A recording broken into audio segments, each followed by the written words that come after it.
E o plenário do Supremo decidiu que não há motivos para mudança de entendimento sobre prazo de inelegibilidade previsto na lei da ficha limpa. A sessão marcou a volta dos julgamentos presenciais no plenário, depois de quase 2 anos de sessões remotas por causa da pandemia de coronavírus. O acesso ao plenário é permitido apenas aos ministros, aos membros do Ministério Público, aos servidores e colaboradores indispensáveis ao funcionamento da sessão e aos advogados de processos incluídos na pauta do dia. O primeiro foi a ação proposta pelo PDT, que questiona dispositivo que trata de uma hipótese de inelegibilidade prevista na lei da ficha limpa. A lei prevê que candidatos condenados em ações criminais por decisão colegiada de um grupo de juízes ou por decisão da qual não caiba mais recurso, ou seja, transitada em julgada, fiquem inelegíveis desde a condenação até o transcurso do prazo de 8 anos após o cumprimento da pena. Em dezembro de 2020, o relator do pedido, o ministro Nunes Marques, concedeu liminar favorável ao partido.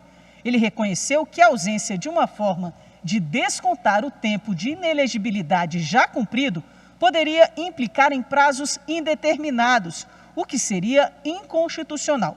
O caso, então, foi levado para análise do plenário virtual, mas o ministro Alexandre de Moraes pediu vista e o processo foi para julgamento na sessão presencial. O ministro Nunes Marques manteve o voto no sentido de dar interpretação conforme a Constituição. Ele afirma que, ao não prever o abatimento da pena, a lei da ficha limpa permite uma espécie de inelegibilidade por prazo indeterminado, o que contraria o princípio da proporcionalidade e compromete o devido processo legal. A resposta para todo esse imbróglio é uma só.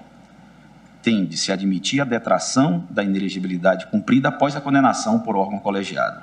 Se o condenado por órgão colegiado está inelegível, ele já está de fato cumprindo a sanção e, como tal, tem direito de ter esse tempo contado no prazo de inelegibilidade.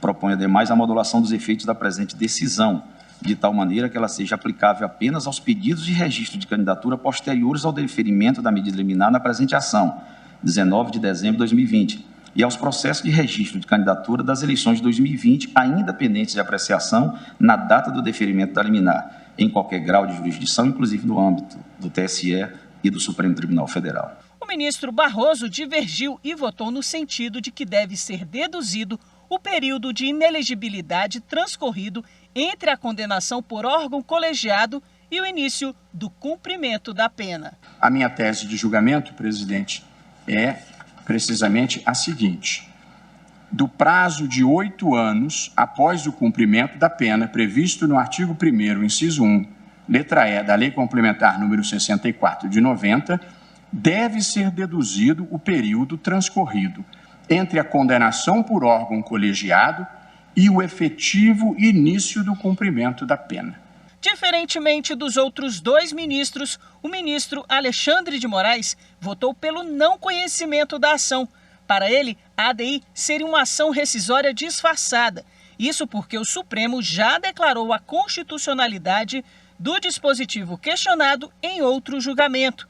Divergência seguida pela ministra Carmen Lúcia e pelo ministro Edson Fachin. E essa sessão terminou agora há pouco. Sobre ela nós vamos falar ao vivo com Marta Ferreira, que tem os detalhes desse julgamento para a gente. Oi, Marta. Boa noite para você. Boa noite, William. Boa noite a todos. Como a gente viu aí na sequência, o ministro Alexandre de Moraes votou pelo não conhecimento da ação. Seguiram o voto do ministro Alexandre de Moraes as ministras Carmen Lúcia, Rosa Weber, Edson Fachin, Ricardo Lewandowski e o ministro Luiz Fux. Com isso, o plenário, por maioria, votou pelo não conhecimento da ação. Vencidos os ministros Nunes Marques, relator, o ministro Luiz Roberto Barroso, André Mendonça e Gilmar Mendes. Com isso, na prática, fica valendo o dispositivo da lei da ficha limpa, que trata do prazo de inegibilidade de condenados. William. Obrigado, Marta.